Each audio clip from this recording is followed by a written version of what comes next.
ভারতীয় cinema প্রেমীরা হিরোকে double রোলে দেখতে খুব ভালোবাসেন।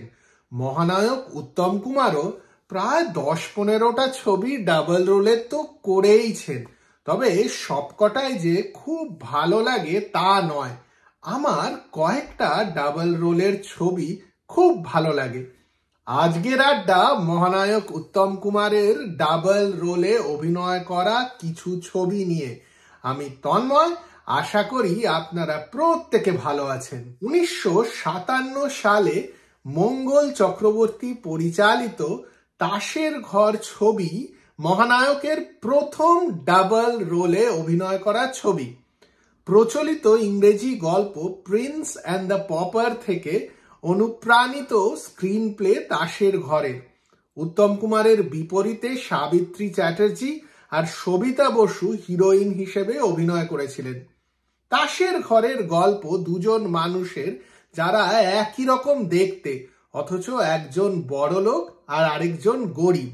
এরা হঠাৎ করে ঠিক করেন যে একে অপরের জায়গায় এরা চলে যাবেন, যাকে বলে সোয়াপিং। আর এই সোয়াপিং এর ফলে এদের জীবনে কি ধরনের টানাপোড়েন আসে তাই নিয়েই তাসের ঘরের গল্প। তাসের ঘর কিন্তু খুব পপুলার ছবি, সেই সময় হিটও করেছিল।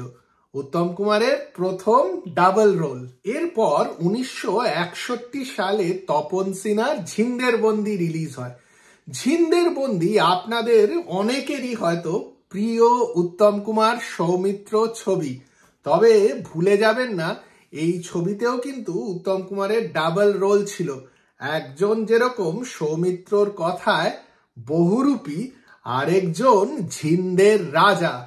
উত্তম কুমারের ডাবল রোলে একে অপরের সঙ্গে পরিচয় একেবারে ছবির শেষে গিয়ে হয়, তাই জন্য ডাবল রোলটা ছবির মুখ্য নয়। তবে ঝিন্দের বন্দি তো দারুণ একটি ছবি। উত্তম কুমার আর সৌমিত্র টক্কর, আর ছবিতে দুর্ধর্ষ সব অ্যাকশন সিন। ঝিন্দের বন্দি ছবিটি নিয়ে আগেও আড্ডা মেরেছি। সৌমিত্র আর উত্তম কুমারের বন্ধুত্ব আর ছবির শুটিং এর কিছু গল্প সত্যিই কিন্তু মুগ্ধ করে দেয়। ঝিন্দের বন্দি যখনই দেখি তখনই ভালো লাগে। ওই যে বললাম, উত্তম কুমারের দ্বিতীয় ডাবল রোলওয়ালা ছবি। 1963 সালে রিলিজ হয় অগ্রদূত পরিচালিত উত্তম কুমারের ডাবল রোলের ছবি উত্তরায়ণ। উত্তম কুমার ছাড়াও ছবিতে ছিলেন সাবিত্রী চ্যাটার্জি আর সুপ্রিয়া দেবী। উত্তরায়ণের গল্প কিন্তু খুব সুন্দর। দুজন মানুষের দেখা হয় যুদ্ধের ময়দানে, আর একজন মারা যান, অন্যজন তার জায়গা নিয়ে চলে যান তারই গ্রামে, তারই পরিবারের কাছে। তারপর কি হয় এই নিয়েই ছবির গল্প। খুব সুন্দর গল্প, এত সুন্দর সেন্সিটিভ একটা ছবি। তবে খুব বেশি লোক ছবিটি দেখেননি। আমিও অনেক আগে টিভিতে ছবিটি দেখেছিলাম। ছবিটির যেটি হিন্দি ভার্সন দেবানন্দ অভিনীত হাম দোনো, সেটা কিন্তু খুব পপুলার। হাম দোনো ছবিতে খুব ভালো ভালো গানও রয়েছে। উত্তম কুমারের উত্তরায়ণ কিন্তু বাঙালিয়ানায় ভরা, তাই জন্য হাম দোনোর থেকে একটু আলাদা। ছবিটির মুখ্য গল্প সেম হলেও ছবিটির ট্রিটমেন্ট আলাদা, তাই জন্য উত্তম কুমারের ছবিটি যদি হাতের কাছে পান তাহলে দেখতে একেবারে ভুলবেন না। খুব ভালো একটা ছবি। উত্তম কুমার ছাড়াও সাবিত্রী চট্টোপাধ্যায়, অনিল চ্যাটার্জি, সুপ্রিয়া দেবীর খুব ভালো অভিনয়।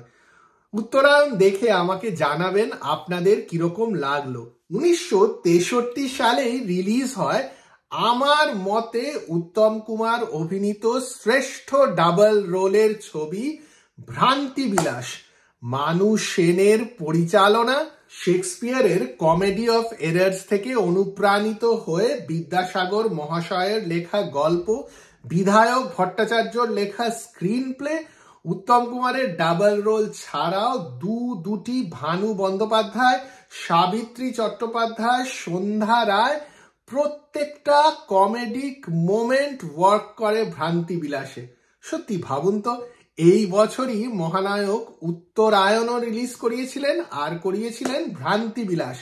ভ্রান্তিবিলাস এমনই একটা ছবি যেই সময় দেখা শুরু করা হয় না শেষ করে থামা যায় না, আর প্রত্যেকটা সিনই দারুণ। উত্তম কুমারের চরিত্রের বিরক্তি, ভানু বন্দ্যোপাধ্যায়ের কনফিউশন, সাবিত্রী চট্টোপাধ্যায়ের ভয় আর সন্ধ্যা রায়ের সারল্য, ছবিটিতে কি নেই। দারুণ একটা ছবি। আর এটি এমন একটি গল্প, গুলজার যখন পরে হিন্দিতে সঞ্জীব কুমারকে নিয়ে আঙ্গুর বানিয়েছেন একই গল্পে, সেই ছবিটি দেখলেও ভালো লাগে। ভ্রান্তিবিলাস আমার কাছে উত্তম কুমারের ডাবল রোলে অভিনয় করা শ্রেষ্ঠ ছবি। সত্যিই একটা দারুণ ছবি। উত্তম কুমারকে ডাবল রোলে দেখতে আপনাদের ভালো লাগে তো? আপনাদের প্রিয় ডাবল রোলে অভিনয় করা উত্তম কুমারের ছবি কোনটি আমাকে কমেন্ট বক্সে জানান।